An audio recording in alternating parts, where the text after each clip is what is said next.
ओम तत्सत। श्रीमद्भागवतम अथ पंचमो अध्याय। भगवान के यश कीर्तन की महिमा और देवर्षि नारद का पूर्व चरित्र। सूत जी कहते हैं, तदनंतर सुखपूर्वक बैठे हुए वीणा पाणी परम यशस्वी देवर्षि नारद ने मुस्कुराकर अपने ही पास बैठे ब्रह्मर्षि व्यास जी से कहा। नारद जी ने प्रश्न किया, महाभाग व्यास जी, आपके शरीर एवं मन दोनों ही अपने कर्म एवं चिंतन से संतुष्ट है न? अवश्य ही आपकी जिज्ञासा तो भली भांति पूर्ण हो गई है, क्योंकि आपने जो यह महाभारत की रचना की है वह बड़ी ही अद्भुत है। वह धर्म आदि सभी पुरुषार्थों से परिपूर्ण है। सनातन ब्रह्म तत्व को भी आपने खूब विचारा है और जान भी लिया है। फिर भी प्रभु, आप अकृतार्थ पुरुष के समान अपने विषय में शोक क्यों कर रहे हैं? व्यास जी ने कहा, आपने मेरे विषय में जो कुछ कहा है वह सब ठीक ही है। वैसा होने पर भी मेरा हृदय संतुष्ट नहीं है। पता नहीं इसका क्या कारण है। आपका ज्ञान अगाध है। आप साक्षात ब्रह्मा जी के मानस पुत्र हैं, इसलिए मैं आपसे ही इसका कारण पूछता हूं। नारद जी, आप समस्त गोपनीय रहस्यों को जानते हैं, क्योंकि आपने उन पुराण पुरुष की उपासना की है जो प्रकृति पुरुष दोनों के ही स्वामी हैं और असंग रहते हुए ही अपने संकल्प मात्र से गुणों के द्वारा संसार की सृष्टि, स्थिति और प्रलय करते रहते हैं। आप सूर्य की भांति तीनों लोकों में भ्रमण करते रहते हैं और योग बल से प्राणवायु के समान सबके भीतर रहकर आप हैं। योगानुष्ठान और नियमों के द्वारा परब्रह्म और शब्द ब्रह्म दोनों की पूर्ण प्राप्ति कर लेने पर भी मुझ में जो बड़ी कमी है उसे आप कृपा करके बताइए। नारद जी ने कहा, व्यास जी, आपने भगवान के निर्मल यश का गायन प्रायः नहीं किया है। मेरी ऐसी मान्यता है कि जिससे भगवान संतुष्ट नहीं होते वह शास्त्र या ज्ञान अधूरा है। आपने धर्म आदि पुरुषार्थों का जैसा निरूपण किया है, भगवान श्री कृष्ण की महिमा का वैसा निरूपण नहीं किया। जिस वाणी से, चाहे वह रस भाव अलंकार आदि से युक्त ही क्यों न हो, जगत को पवित्र करने वाले भगवान श्री कृष्ण के यश का कभी गान नहीं होता, वह तो कौवों के लिए उच्चिष्ट फेंकने के स्थान के समान अपवित्र मानी जाती है। मानसरोवर के कमनीय कमलवन में विहरने वाले हंसों की भांति ब्रह्मधाम में विहार करने वाले भगवदुच्चारण विद्वान आश्रित परमहंस भक्त कभी उसमें रमण नहीं करते। इसके विपरीत, जिसमें सुंदर रचना भी नहीं है और जो दूषित शब्दों से युक्त भी है, परंतु जिसका प्रत्येक श्लोक भगवान के सुयश सूचक नामों से युक्त है, वह वाणी लोगों के सारे पापों का नाश कर देती है, क्योंकि सत्पुरुष ऐसी ही वाणी का श्रवण, गान और कीर्तन किया करते हैं। वह निर्मल ज्ञान भी जो मोक्ष की प्राप्ति का साक्षात साधन है, यदि भगवान की भक्ति से रहित हो तो उसकी उतनी शोभा नहीं होती। फिर जो साधन और सिद्धि दोनों ही दिशाओं में सदा ही अमंगल रूप है, वह काम्य कर्म, और जो भगवान को अर्पण नहीं किया जा सकता है, ऐसा अहेतुकी निष्काम कर्म भी कैसे सुशोभित हो सकता है? महाभाग व्यास जी, आपकी दृष्टि अमोघ है, आपकी कीर्ति पवित्र है, आप सत्यपरायण एवं दृढ़ व्रत हैं। इसलिए अब आप संपूर्ण जीवों को बंधन से मुक्त करने के लिए समाधि के द्वारा अचिंत्य शक्ति भगवान की लीलाओं का स्मरण कीजिए। जो मनुष्य भगवान की लीला के अतिरिक्त और कुछ कहने की इच्छा करता है, वह उस इच्छा से ही निर्मित अनेक नाम और रूपों के चक्कर में पड़ जाता है। उसकी बुद्धि भेदभाव से भर जाती है। जैसे हवा के झकोरों से डगमगाती हुई डोंगी को कहीं ठोर ठिकाना नहीं मिलता, वैसे ही उसकी चंचल बुद्धि कहीं भी स्थिर नहीं हो पाती। संसारी लोग स्वभाव से ही विषयों में फंसे हुए नाम पर आपने उन्हें निंदित पशु हिंसा युक्त सकाम कर्म करने की आज्ञा दे दी है। यह बहुत ही उल्टी बात हुई, क्योंकि मूर्ख लोग आपके वचनों से पूर्वोक्त निंदित कर्मों को ही धर्म मानकर यह मुख्य धर्म है ऐसा निश्चय करके उसका निषेध करने वाले वचनों को ठीक नहीं मानते। भगवान अनंत है। कोई विचारवान ज्ञानी पुरुष ही संसार की ओर से निवृत्त होकर उनके स्वरूप भूत परमानंद का अनुभव कर सकता है। अतः जो लोग पारमार्थिक बुद्धि से रहित और गुणों के द्वारा नचाए जा रहे हैं, उनके कल्याण के लिए ही आप भगवान की लीलाओं का सर्वसाधारण के हित की दृष्टि से वर्णन कीजिए। जो मनुष्य अपने धर्म का परित्याग करके भगवान के चरण कमलों का भजन सेवन करता है, भजन परिपक्व हो जाने की तो बात ही क्या है, यदि इससे पूर्व ही उसका भजन छूट भी जाए तो क्या कहीं भी उसका कोई अमंगल हो सकता है? परंतु जो भगवान का भजन नहीं करते, केवल स्वधर्म का पालन करते हैं, उन्हें कौन सा लाभ मिलता है?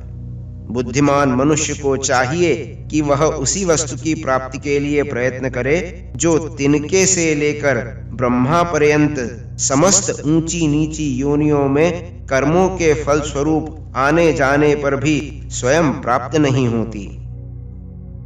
संसार के विषय सुख तो बिना चेष्टा के जैसे दुख मिलते हैं, वैसे ही कर्म के फल स्वरूप में अचिंत्य गति समय के फेर से सबको सर्वत्र स्वभाव से ही मिल जाते हैं। व्यास जी, जो भगवान श्री कृष्ण के चरणारविंद का सेवक है, वह भजन न करने वाले कर्मी मनुष्यों के समान देवात कभी कभी बुरा भाव हो जाने पर भी जन्म मृत्युमय संसार में नहीं आता। वह भगवान के चरण कमलों के आलिंगन का स्मरण करके फिर उसे छोड़ना नहीं चाहता। उसे रस का चस्का जो लग चुका है, जिनसे जगत की उत्पत्ति स्थिति और प्रलय होते हैं, वे भगवान ही विश्व के रूप में भी हैं। ऐसा होने पर भी वे इससे विलक्षण हैं, इस बात को आप स्वयं जानते हैं, तथापि मैंने आपको संकेत मात्र कर दिया है। व्यास जी, आपकी दृष्टि अमोघ है। आप इस बात को जानिए कि आप पुरुषोत्तम भगवान के कलावतार हैं।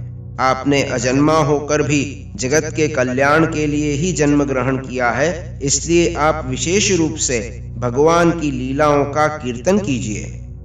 विद्वानों ने इस बात का निरूपण किया है कि मनुष्य की तपस्या, वेदाध्ययन, यज्ञानुष्ठान, स्वाध्याय, ज्ञान और दान का एकमात्र प्रयोजन यही है कि पुण्य कीर्ति श्री कृष्ण के गुणों और लीलाओं का वर्णन किया जाए। मुने, पिछले कल्प में अपने पूर्व जन्म में मैं वेदवादी ब्राह्मणों की एक दासी का पुत्र था। वे योगी वर्षा ऋतु में एक स्थान पर चातुर्मास्य कर रहे थे।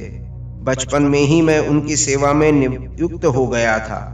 मैं यद्यपि बालक था, फिर भी किसी प्रकार की चंचलता नहीं करता था। जितेंद्रिय था, खेल कूद से दूर रहता था और आज्ञानुसार उनकी सेवा करता था। मैं बोलता भी बहुत कम था। मेरे इस शील स्वभाव को देखकर समदर्शी मुनियों ने मुझ सेवक पर अत्यंत अनुग्रह किया। उनकी अनुमति प्राप्त करके बर्तनों में लगा हुआ उच्छिष्ट मैं एक बार खा लिया करता था। इससे मेरे सारे पाप धुल गए। इस प्रकार उनकी सेवा करते करते मेरा हृदय शुद्ध हो गया और वे लोग जैसे भजन पूजन करते थे, उसी में मेरी भी रुचि हो गई। प्रिय व्यास जी, उस सत्संग में उन लीला गान परायण महात्माओं के अनुग्रह से मैं प्रतिदिन श्री कृष्ण की मनोहर कथाएं सुना करता। श्रद्धा पूर्वक एक एक पद श्रवण करते करते प्रिय कीर्ति भगवान में मेरी रुचि हो गई। महामुने, जब भगवान में मेरी रुचि हो गई, तब उन मनोहर कीर्ति प्रभु में मेरी बुद्धि भी निश्चल हो गई। उस बुद्धि से मैं इस संपूर्ण सत असत रूप जगत को अपने परब्रह्म स्वरूप आत्मा में माया से कल्पित देखने लगा। इस प्रकार शरद और वर्षा, इन दो ऋतुओं में तीनों समय उन महात्मा मुनियों ने श्री हरि के निर्मल यश का संकीर्तन किया और मैं प्रेम से प्रत्येक बात सुनता रहा। अब चित्त के रजोगुण और तमोगुण को नाश करने वाली भक्ति का मेरे हृदय में प्रादुर्भाव हो गया। मैं उनका बड़ा अनुरागी था, विनयी था। उन लोगों की सेवा से मेरे पाप नष्ट हो चुके थे। मेरे हृदय में श्रद्धा थी, इंद्रियों में संयम था और शरीर, वाणी और मन से मैं उनका आज्ञाकारी था। उन दीनवत्सल महात्माओं ने जाते समय कृपा करके मुझे उस गुह्यतम ज्ञान का उपदेश किया, जिसका उपदेश स्वयं भगवान ने अपने श्रीमुख से किया है। उस उपदेश से ही जगत के निर्माता भगवान श्री कृष्ण की माया के प्रभाव को मैं जान सका, जिसके जान लेने पर उनके परम पद की प्राप्ति हो जाती है। सत्य संकल्प व्यास जी, पुरुषोत्तम भगवान श्री कृष्ण के प्रति समस्त कर्मों को समर्पित कर देना ही संसार के तीनों तापों की एकमात्र औषधि है, यह बात मैंने आपको बतला दी। प्राणियों को जिस पदार्थ के सेवन से जो रोग हो जाता है, वही पदार्थ चिकित्सा विधि के अनुसार प्रयोग करने पर क्या उस रोग को दूर भी नहीं करता? इस प्रकार यद्यपि सभी कर्म मनुष्य को जन्म मृत्यु रूप संसार के चक्र में डालने वाले हैं, तथापि जब वे भगवान को समर्पित कर दिए जाते हैं, तब उनका कर्मपन ही नष्ट हो जाता है। इस लोक में जो शास्त्र विहित कर्म भगवान की प्रसन्नता के लिए किए जाते हैं, उन्हीं से पराभक्ति युक्त ज्ञान की प्राप्ति होती है। उस भगवदर्थ कर्म के मार्ग में भगवान के आज्ञानुसार आचरण करते हुए लोग बार बार श्री कृष्ण के गुण और नामों का कीर्तन तथा श्रवण करते हैं। प्रभो, आप भगवान श्री वासुदेव को नमस्कार है। हम आपका ध्यान करते हैं। प्रद्युम्न, अनिरुद्ध और संकर्षण को भी नमस्कार है।